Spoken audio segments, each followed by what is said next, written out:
To the 1,576 enrolled pupils of the PCS3 big family, to the second parents of these children, the 54 dynamic teachers of this school, to a very industrious and innovative teacher, the chairman of this project BERDE, Ma'am Melba Salomon, to Attorney Goldwyn Nifras, our very own agriculturist of Bacolod City, to Ma'am Dina A. Henzola, DPA of the Negros Occidental Agriculture Office, to Sir Sem M. Daguo, President, Goodbye Gutom International Goodbye Gutom Movement Incorporation, to Pastor Samuel Templado, Area Head, International Care Ministry, to our beloved and supportive public school district supervisor, Sir Dr. Donnie S. Sajonia, to Ma'am Lorelee D. Asignacion, OIC Education Program Specialist in EPP and TLP of the Division of Bacolod City, to our ever supportive Assistant Schools Division Superintendent, Sir Peter Galimba, to our Schools Division Superintendent, Sir Reynaldo Hico. A pleasant good day to everyone. The Education Training Center School 3 is now in the implementation of the Project BERDE, means building environmental resources to defray economic expenditures. In this stage, we are encouraging the parents to start a home gardening. Sa siningang paagi, makabuli kami sa inyo kung paano natin ma-educate ang atong mga bata na maging healthy kag mapaiway ang mga balatian paagi sa pagkaon sa mga gulay nga wala sang chemicals. Nagatinguhagi kami nga mga nunudlo sa diri nga eskwelahan nga magtudlo sa inyo kung paano magtanom sang gulay sa inyo panimalay bisan wala sang duta nga talamnan. Kini nga programa pinaka-importante sa tanan because ang pagkaon is the primary needs of our body. Gani, ako gid naghangyo sa inyo na magpamati kamo sa mga speaker or lecturer or demonstration later sa siningi program para matuduan naton ang atong mga bata samtang hubin pa sa pagpangabuhi sa healthy kag ginasugda naton diri sa atong eskwelahan para magabot ang panahon na magdadalag ko na sila, they will be healthy kag mapaiway Manila ang magkaon sang mga pagkaon nga may chemicals kag matudlo Manila sa next generation. Lastly, may the good Lord bless us, keep us safe and healthy always. God bless and good day everyone. A cheerful afternoon to each and everyone.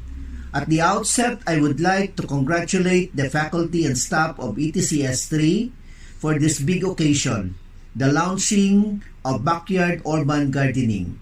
There was never a doubt that you will succeed in this endeavor. I know how much time you spent on this and all you finally got the fruits of labor. I must say that you made commendable success in this project. During this time when our students are learning at home, gardening can be a positive activity to adopt. Gardening is a fun activity that can indulge in together. It is something that our students can cultivate and then enjoy the outcome. Hands-on activities like backyard urban gardening can encourage school children to participate in a way that will enhance learning. It can teach elementary age children to reinforce skills in different subject areas. From a mental aspect, growing a vegetable in their backyard may be a way for children to cope with boredom.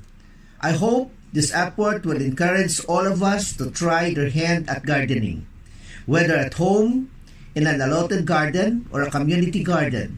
This is a meaningful activity that can bring us hope and happiness, and can also improve the well-being and mental resilience of our school children during this time of pandemic. Once again, congratulations. Good day everyone. Thank you so much for giving me this opportunity to also be part of this particular program that you are launching today.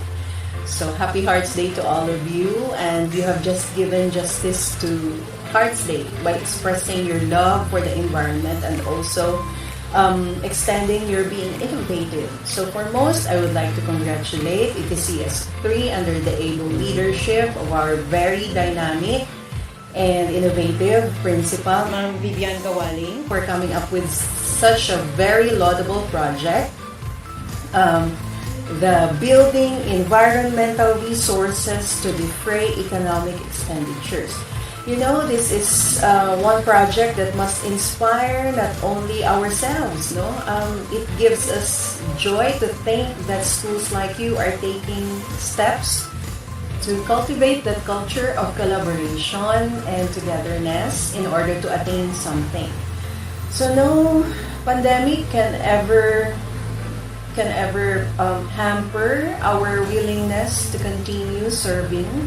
And this is a joy to know. Personally, I am delighted and I am joyful to know that this is not just a program that would gravitate within the confines of the school, but will also spill over the homes of our learners, where our parents will eventually be taking part in all the undertakings that you would be coming up. So it is my prayer that we will all be blessed, that you will all be blessed with good health, and that your passion will never ever falter, and that your commitment towards this project will see through the fruition of everything that you have laid down, and that every step of the way, the Division of Bacolod City will always be here to support you all. Just let us know in any way we can be of assistance with you. We are just a message away. So thank you so much for giving me this opportunity to grace this particular program, and I hope that everybody who had been invited will give you more inspiration and courage, as well as learning to be able to continue you are starting or what you have started. God bless everyone, and thank you so much for giving me this opportunity to be with you today.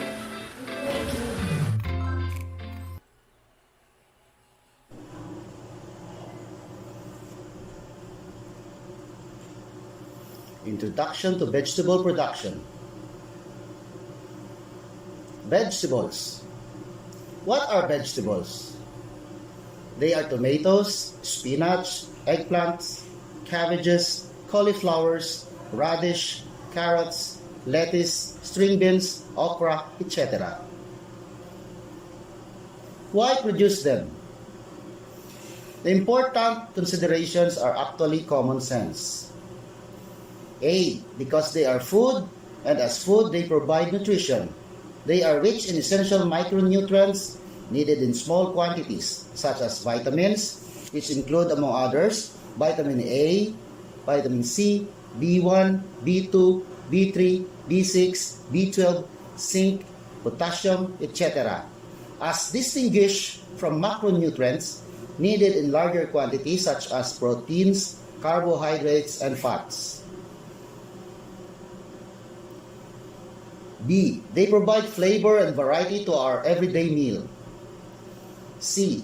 When we produce them ourselves, we lessen our expenses for food.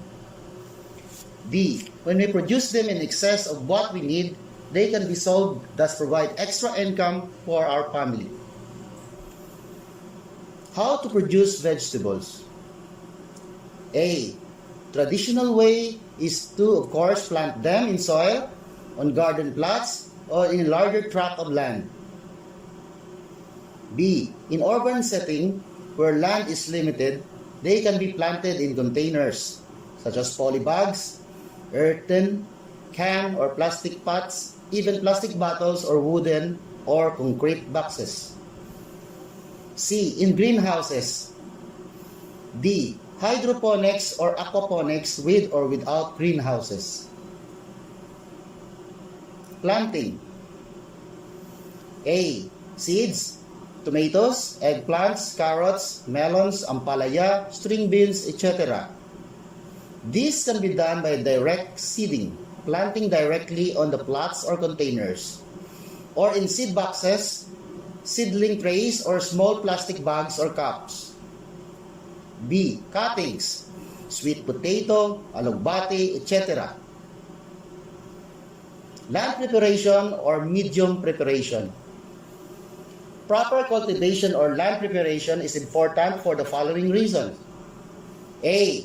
Elimination of weeds. They compete for space, water, and nutrition with your plants, and they are alternate hosts of pests. B. Provide proper tilt that allows for easier spread of roots and enhanced growth, since water and nutritional absorption of plants are maximized. Note: area planted should get adequate sunlight. Care of plants. A. Adequate watering. B. Fertilizer application. It's best to use organic fertilizers such as compost or vermicast, or dried animal waste such as from chicken, cow, carabao, horse, swine, or goats. C. When necessary, small amounts of T14 and or urea can also be applied. Fertilizers can be applied directly to the soil near the base of the plants or diluted in water, then poured on the base near the plants. Harvest. Number 1. Harvest will depend on the kind, vegetable, fruit or leaves or tubers, and your purpose. Many vegetables, fruits can be harvested young, about to ripe, or when they ripen in accordance to how you intend to use or cook them. Green leafy vegetables, on the other hand, in general, are harvested when they are about to mature. Thank you very much for listening, and God bless us all.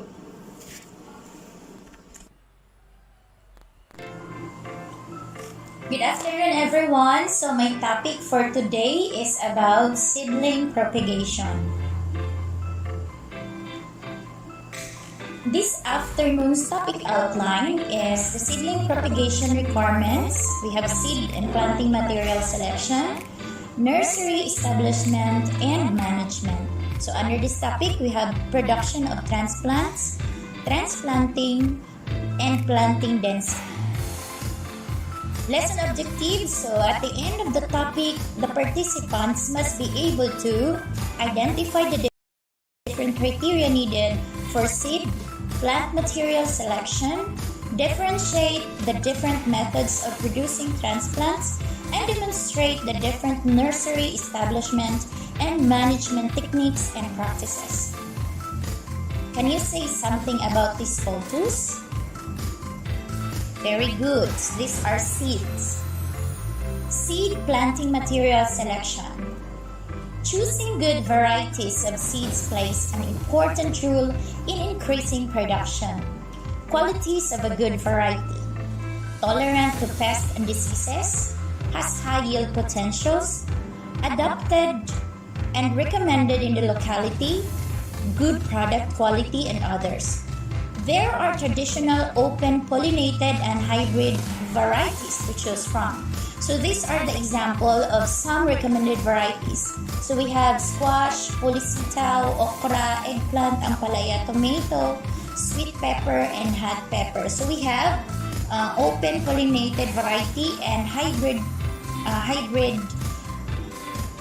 varieties. So these are the example. Gardeners can start many vegetables indoors from seed. Species such as tomatoes, peppers, squash, and onions that are started indoors and then transplanted to the garden will produce an earlier harvest. Some of the plants, however, such as beans and carrots, are best sown directly outdoors when weather and soil conditions permit. So this is the nursery establishment and management. Production of transplants. So these are the methods of producing transplants. Number 1, we have seed box method. Number 2, seed bed method. 3 is potted method. Let's go to number 1, seed box method. So this is the use of production of a small number of seedlings using box or any container. So these are the examples. Number 2 is the seed bed method. So this is an outdoor area fully exposed to sunlight set aside for the production of seedlings. Used for the production of seedlings for large scale at minimal effort. Number 3 is the potted method. Seedling tray or small plastic pots and other indigenous materials, maybe from coconut and banana leaves, may be used as alternative to raise a strong and healthy seedlings. Germination media.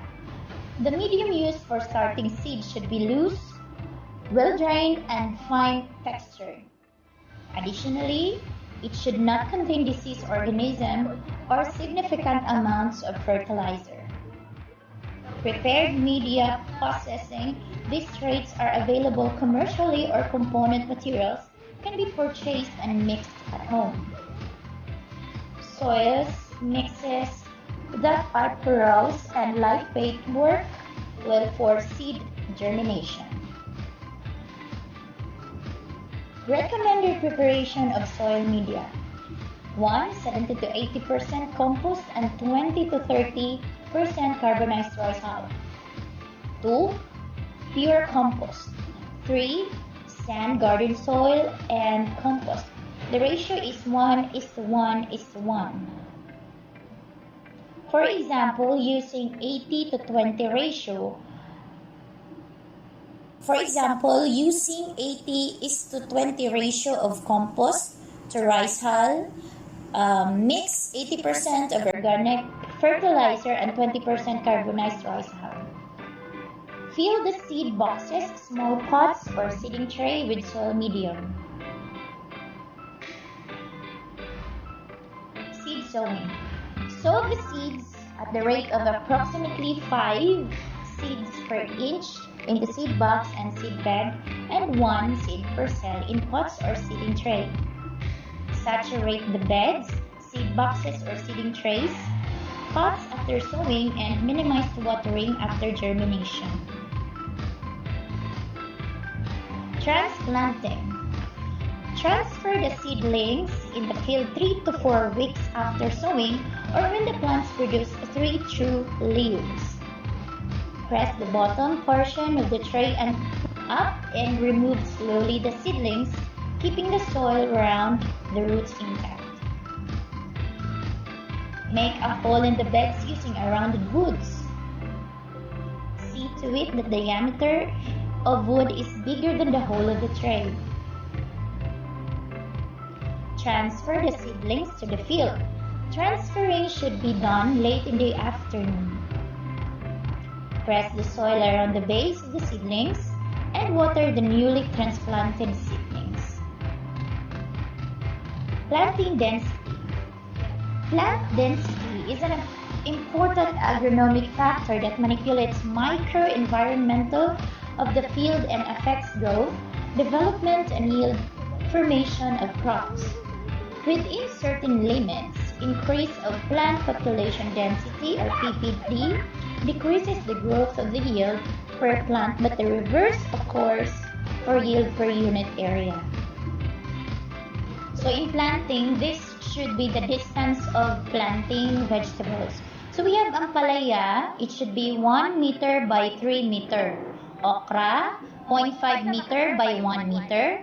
Eggplant, especially in the raised bed, we have 0.5 by 0.75 meter furrow, 1 by 0.5 meters. So squash, 1 meter by 3 meters. Polisitaw, we have 8 meter by 5 meter. Pechay, 20 by 20 centimeter. Cauliflower, 50 by 50 centimeter.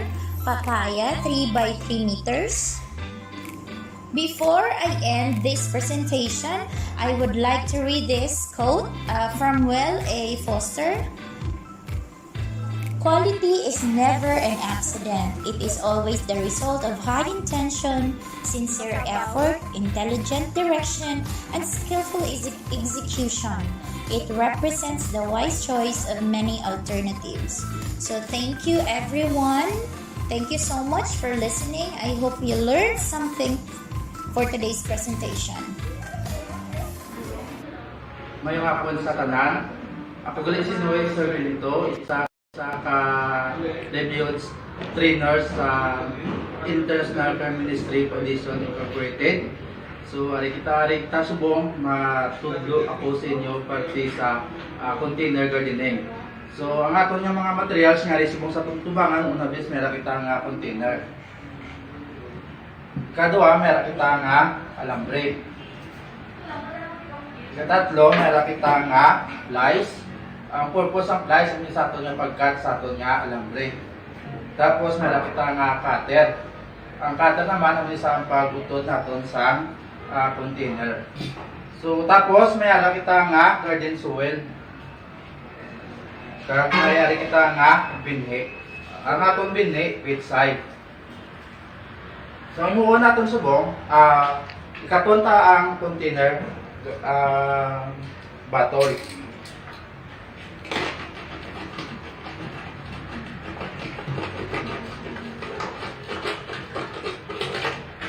Okay. So, nakat na ito, manisang iyang tsura, kaya nauton na ito. So, ang imuha na ito, mabuo kita dali.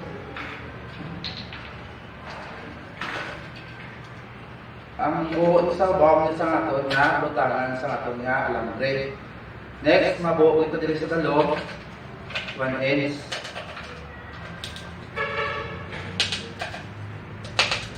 Ang purpose nga nagbuo ko diri sa talo para nga once nga mabunyag kanya sa aton nga tanong diri, ang tubig hindi maubos wa.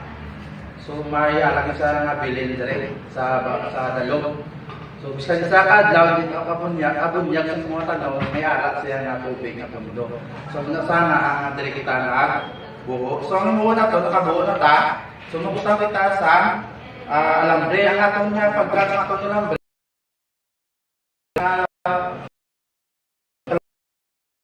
Labaon, estimate yung mga 2 ka daaw. Katapos sa sukat, tikuan na doon. Pagkatikuan sa punta. Next, butang na isa.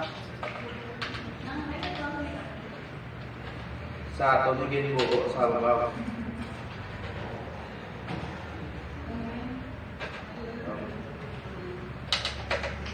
Okay, ang saya nga itsura.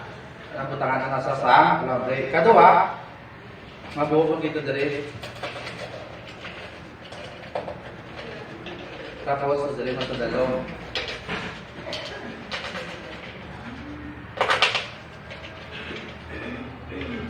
Tapos butangan naman sa labre sa babaw.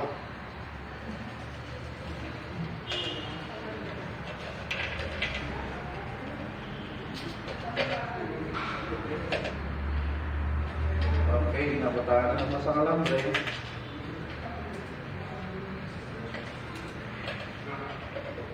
So, may saya tsura, balituan na sila.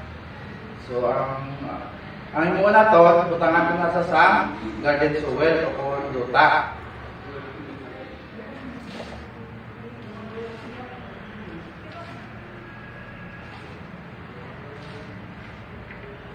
Okay, so dapat ang pagbutang sa duta, hindi ito sa pagpunod.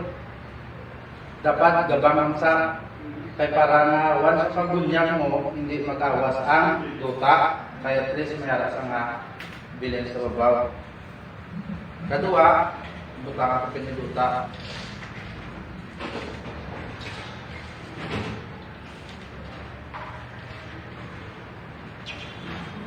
Okay, so manin sa itsura. Kung gusto natin na pwede natin muon layer by layer, so pwede natin makatagkay kung kita tatalo ka layer o panapat ka layer. Ay muna natin, mabutang natin diri sa another nga palagutan. Diri sa ato niya saya nga baba.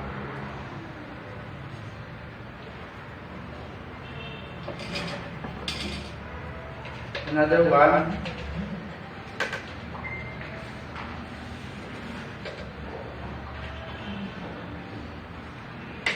Okay, so naman sa duta.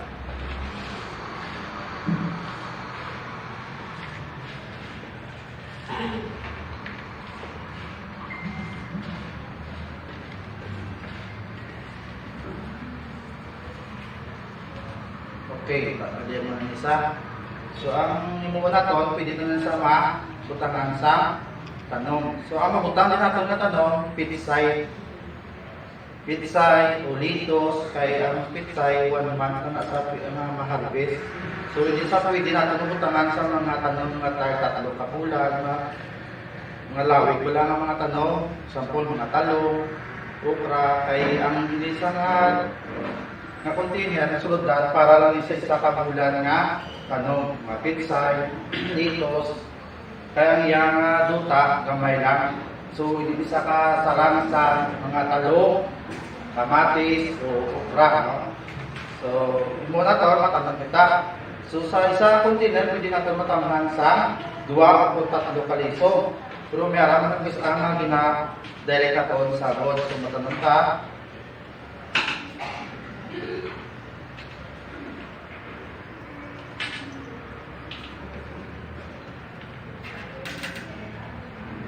Pagkatapos na itong tanong, pwede tayo sa dasol mabunyagan sa tubig.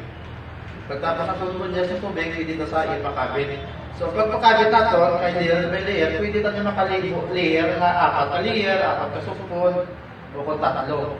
So manisa yung itsura. So 3 sa ka-layer. So pwede ka na kalatanong damo sa inyong balay. So ang purpose na nga, nag-nimo na tanong sa sa container garden sa inyong balay, may mga sapat ka mo, may mga manok, pato, o kanding. So, hindi siya safety sa kanya. Pwede mo sa kapakabit lang.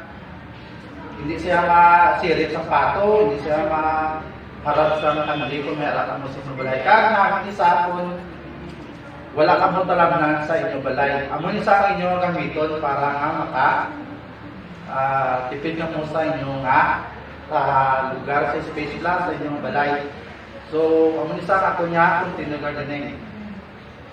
So, pag niya, pwede mo sa kunyagan niya sa babaw, ang awas tubig, pwede mo sa mga kato sa ikaduwa, sa ikatatlo. So, amo ni sa ako niya container gardening. So, sa liwat na dami nga salamat sa inyong pagpamati sa doon na dito sa buong hapon sa party sa container gardening. Thank you again.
Spanish poet and author Pedro Calderón de la Barca once said, "Green is the prime color of the world, and that from which each love arises." Today, the Valentine's Day had been changed into Green Valentine's Day celebration because of the love, support, and sacrifices of our resource speakers, namely Bacolod City Agriculturist Atty. Goldwyn v. Nifras, Provincial Agriculturist 2 of Negros Occidental, represented by Ma'am Flora Billena, President of Goodbye Gutom Bayani Movement Incorporated, Sir Sem Daguan, International Care Ministry Livelihood Trainers, Sir Noe Sevento, our beloved Principal, Ma'am Vivian C. Cawaling, our OIC Education Specialist in EPP, Ma'am Lorelee D. Asignacion, District 6 Supervisor, Dr. Jose Donnie S. Sajonia, ETCS3 teachers, parents, learners, and local government officials. I cannot thank you enough for all the love and sacrifices that you have done for us and the BERDE project. Above all, I really praise God who showered us with His wisdom and grace. To God be the glory. Once again, green is the color of life, for life depends on green leafy producers. Now, it's time to plant green leafy vegetable in all your available vacant lots. Gawin natin maging berde ang kulay ng paligid. Magtanim ng berdeng gulay. Enjoy your Green Valentine's Day, everyone.